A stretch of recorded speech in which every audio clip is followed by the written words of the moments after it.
ಓಂ ನಮೋ ವಾಲ್ಮೀಕಿಯೇ. ನಮಸ್ಕಾರ ಬಂಧುಗಳೇ. ನಾನು ನಿವೃತ್ತ ಪ್ರಾಧ್ಯಾಪಕ ಡಾಕ್ಟರ್ ಅರ್ಜುನ್ ಪಂಗನ್ನವರ್. ಹೇ ಸೀತಾರಾಮ್ ವಾಹಿನಿಯ ವಾಲ್ಮೀಕಿ ರಾಮಾಯಣ ಅಂದು ಇಂದು ಚಿಂತನ ಕಾರ್ಯಕ್ರಮದ ಈ 429ನೇ ಸಂಚಿಕೆಗೆ ತಮ್ಮೆಲ್ಲರಿಗೂ ಸ್ವಾಗತ. ಹಿಂದಿನ ಸಂಚಿಕೆಯಲ್ಲಿ ತಾರಾಳು ರಾಮನನ್ನು ಕಂಡು ಒಂದು ಕಡೆ ದುಃಖ, ಇನ್ನೊಂದು ಕಡೆ ಕೋಪವನ್ನು ಹೊತ್ತುಕೊಂಡು ರಾಮನ ಬಳಿ ಬರ್ತಾಳೆ.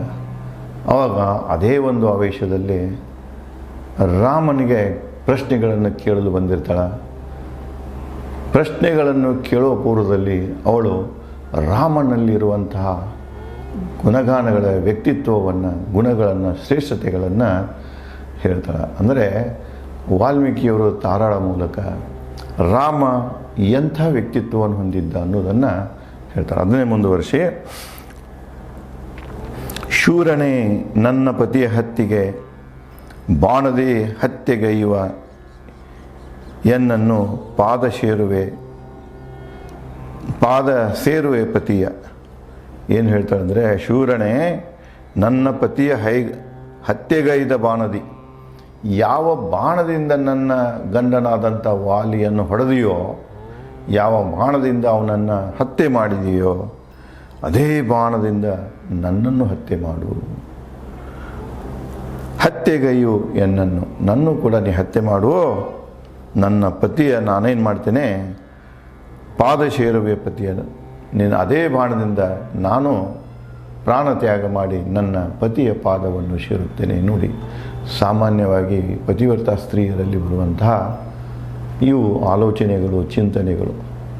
ಅವಳು ಗಂಡನ ಕಳ್ಕೊಂಡಾಗ ಅದು ಗಂಡನ ಮುಂದೆ ಏನೋ ದುಃಖಿಸುತ್ತಾ ಅಳ್ತಿರ್ತಾಳೆ.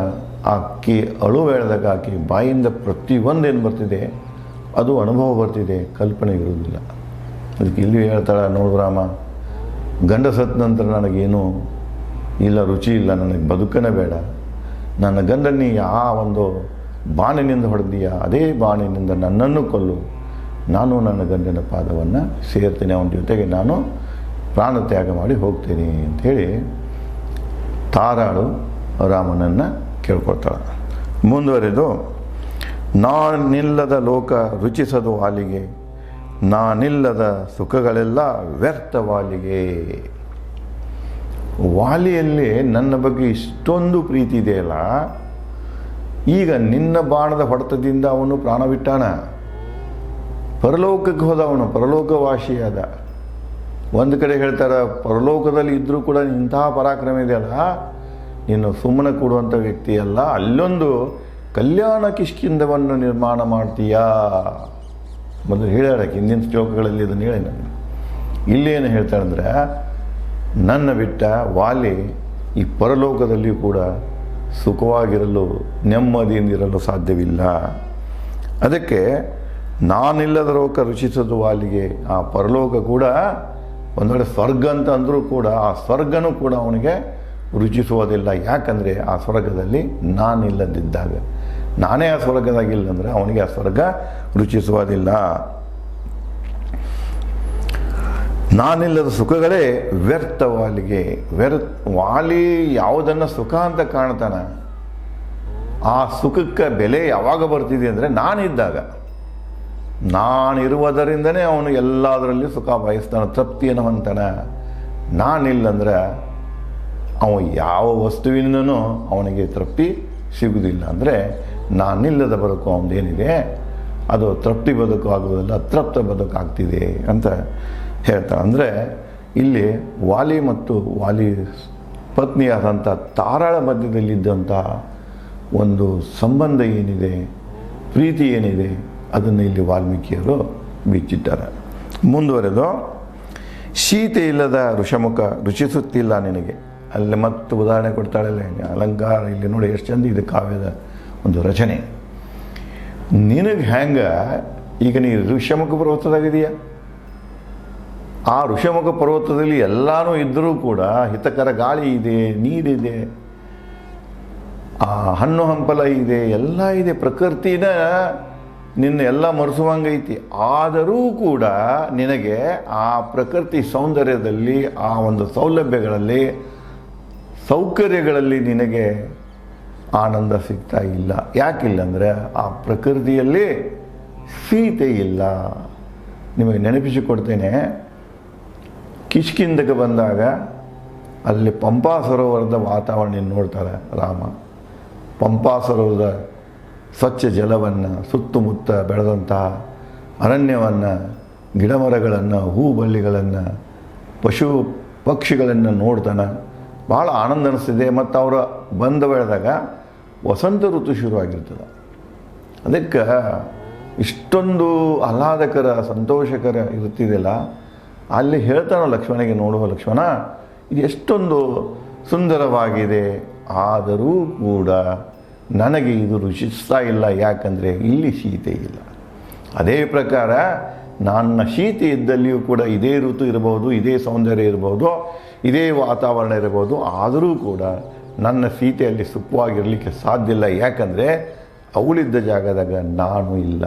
ಅಂದರೆ ನಿಸರ್ಗ, ವಾತಾವರಣ, ಸೌಕರ್ಯ ಎಷ್ಟೇ ಇದ್ದರೂ ಸಹಿತ ಅನುಕೂಲಕರ, ಇಲ್ಲಿ ತಾನು ಬಯಸಿದಂಥ ವ್ಯಕ್ತಿ, ತಾನು ನಂಬಿದಂಥ ವ್ಯಕ್ತಿ, ತಾನು ಪ್ರೀತಿಸಿದಂಥ ವ್ಯಕ್ತಿ ಇರಲಿಲ್ಲಂದ್ರೆ ಆ ಸುಖಕ್ಕೆ ಯಾವುದೋ ಬೆಲೆ ಇಲ್ಲ. ಎಲ್ಲ ರಿಲೇಟಿವ್. ಸುಖನೂ ರಿಲೇಟಿವನ್ನ. ಊಟ ಮಾಡ್ತಾನಂದ್ರೆ ಊಟ ಉಂಡ್ಕೂಲ ರುಚಿ ಅನಿಸೋದಿಲ್ಲ. ಅದೇ ಮೆಚ್ಚಿದವರು, ಯಾರನ್ನು ನಾವು ನಂಬಿರ್ತೇವೆ, ಅವ್ರ ಕೈಯಿಂದ ಅಡುಗೆ ಮಾಡಿದಂಥ ಊಟದ ರುಚಿನೇ ಅದಕ್ಕಿಂತಲೇ ಹೆಚ್ಚು ಚಲೋ ಮಾಡಿದಂಥ ಹೋಟೆಲ್ಗಳಿರ್ತಾವೆ. ಆದರೂ ಕೂಡ ಮನೆಯಲ್ಲಿ ತಾನು ನಂಬಿದಂಥ, ಪ್ರೀತಿಸಿದಂಥ ಮಡದಿಯಾಗಲಿ, ಮಕ್ಕಳಾಗಲಿ, ಸೊಸೆಯಾಗಲಿ, ಅವ್ರ ಕೈಯಿಂದ ಯಾವಾಗ ಉಣ್ತಾರೆ ಅವರಿಗೆ ಸಂತೋಷ. ಅವ್ರ ಕಡೆಯಿಂದ ಗಂಜಿ ಕುಡಿದ್ರು, ಅವ್ರು ಗಂಜಿ ತಯಾರು ಮಾಡಿ ಕೊಟ್ಟರು ಸಹ ಗಂಜಿಯಲ್ಲಿ ಕೂಡ ಎಲ್ಲ ಪಕ್ವಾನಗಳಿಗಿಂತ ಹೆಚ್ಚು ರುಚಿ ಅವನಿಗೆ ಬರ್ತಿದೆ. ಅಂದರೆ ನಮ್ಮ ಸಂತೋಷ, ಈಗ ನಮ್ಮ ದುಃಖ ಇವೇನಿದೆ ಇನ್ನೊಬ್ಬರ ನಿನಗೆಯನ್ನೇ ಅವಲಂಬಿಸ್ಯವ.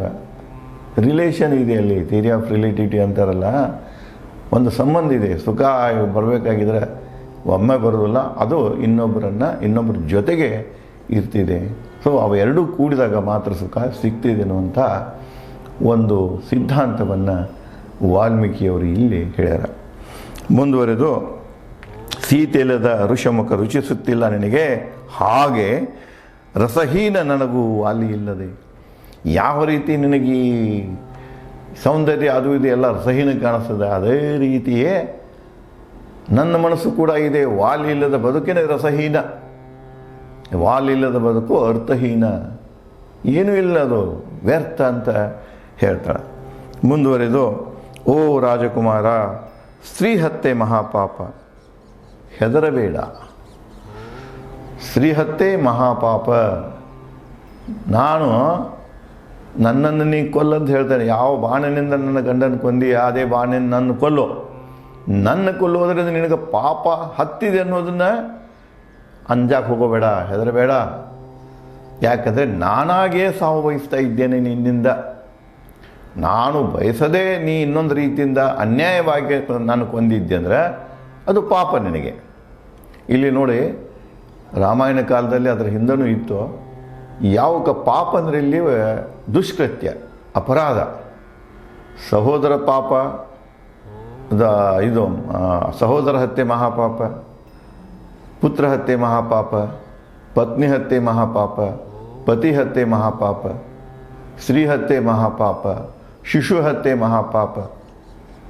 ಇವನು ಕೊಲ್ಲುವುದಲ್ಲದು, ಇವನು ಕೊಂದಿದ್ದನೇ ದೊಡ್ಡ ಅಪರಾಧ ಅಂತ ಅವಾಗಿನಿಂದನೂ ಈ ಸಾಮಾಜಿಕ ಮಾನಸಿಕ ಸ್ಥಿತಿ ಬಂದಿದೆ. ಇವತ್ತು ಇದೆ. ಆದರೆ ಇತ್ತೀಚಿನ ದಿನಗಳಲ್ಲಿ ನೋಡ್ತಾ ಹೋದರೆ ಈಗ ಜನ ಏನಾಗ್ತಾ ಇದ್ದಾರೆ ಅಂದರೆ, ಕಟುಕರ ವೃತ್ತಿಗೆ ಇಳಿತಾ ಇದ್ದಾರೆ, ಕಸಾಯಿಗಳ ವೃತ್ತಿಗೆ ಇಳಿತಾ ಇದ್ದಾರೆ. ಯಾವ ರೀತಿ ಕಸಾಯಿ ಖಾನೆಯಲ್ಲಿ ಕಸಾಯಿ ಆಕಳವನ್ನು ಕೊಲ್ಲಲಿಕ್ಕೆ ಹಿಂದೇಟು ಹಾಕೋದಿಲ್ಲ. ಅವನಿಗೆ ಪ್ರೊಫೆಷನ್ ಆಗಿಬಿಟ್ಟಿರ್ತದೆ. ಅದಕ್ಕೆ ಜೀವ ಇದೆ, ನೋವು ಆಗ್ತಿದೆ, ಏನೂ ಇಲ್ಲ. ಕತ್ತರಿಸಿ ಮಾರೋದು, ಕಟಕಂದು ಹಾಗೆ. ಇವತ್ತು ಜನ ಈ ಕಸಾಯಿ ಕಟಕ ಮನೋವೃತ್ತಿಯನ್ನು ಹೊಂದಿದ್ದಾರೆ. ಇವತ್ತು ಪೇಪರ್ ನೋಡ್ತಾ ಇರ್ತೀರಿ ನೀವು, ಎಲ್ಲೇ ಸೋಷಿಯಲ್ ಮೀಡಿಯಾದಾಗೆ ಮುಂಜಾನೆ ಸಂಧಿ ತನಕ ಎಲ್ಲೆಲ್ಲ ಒಂದು ಕಡೆ ಹತ್ಯೆಗಳು. ಅದು ಹತ್ಯೆ ಸಾಮಾನ್ಯವಾಗಿ ಯಾರಂದ್ರೆ ಹೆಂಡತಿ ಗಂಡನ ಕೊಂದಿರ್ತಾನೆ, ಗಂಡ ಹೆಂಡತಿನ ಕೊಂದಿರ್ತಾನೆ, ಗಂಡ ಹೆಂಡತಿ ಮತ್ತು ಮಕ್ಕಳನ್ನು ಕೊಂದಿರ್ತಾನೆ. ಇವೇ ನ್ಯೂಸನ್ನು ಬರ್ತಾ ಇವೆ. ಇದಕ್ಕೆ ಅಂದ್ರೆ ಏನಂದ್ರೆ ನಮ್ಮ ಸಾಮಾಜಿಕ ಮೌಲ್ಯಗಳು ಪತನಗೊಳ್ತಾ ಇವೆ. ನಮ್ಮ ಸಂಸ್ಕೃತಿ ಎಲ್ಲೋ ಒಂದು ಕಡೆಗೆ ನಿಧಾನವಾಗಿ ಹಾಳಾಗ್ತಾ ಇದೆ.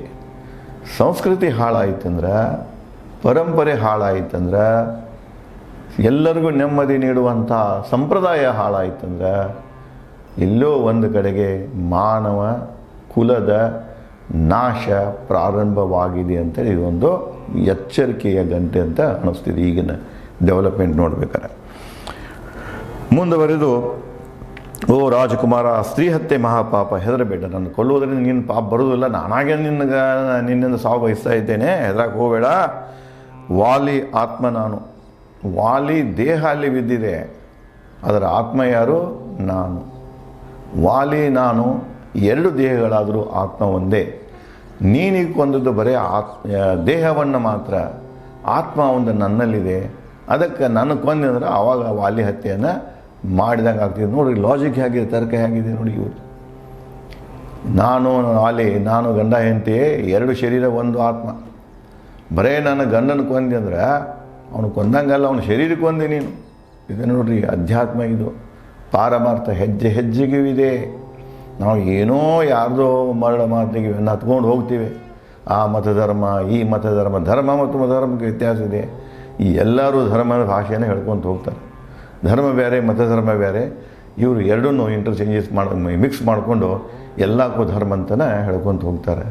ದೊಡ್ಡ ದೊಡ್ಡ ಫಿಲಾಸಫಿ ಹೇಳ್ತಿರ್ತಾರೆ. ನೋಡಿ, ಇದಕ್ಕಿಂತನೂ ಹೆಚ್ಚಿನ ಫಿಲಾಸಫಿ ಭೂಮಿ ಮ್ಯಾಗ ಇಲ್ಲ. ಇವರೇನು ಹೇಳಿ ಹೋಗ್ಯಾರಲ್ಲ, ಇವರೇನು ಒಂದು ಜ್ಞಾನದ ಪರಿಧಿಯನ್ನು ಹಾಕಿ ಹೋಗ್ಯಾರ. ಇವತ್ತಿನ ತನಕ ಎಷ್ಟು ಜನ ಸಂತರು ಹುಟ್ಟ್ಯಾರ.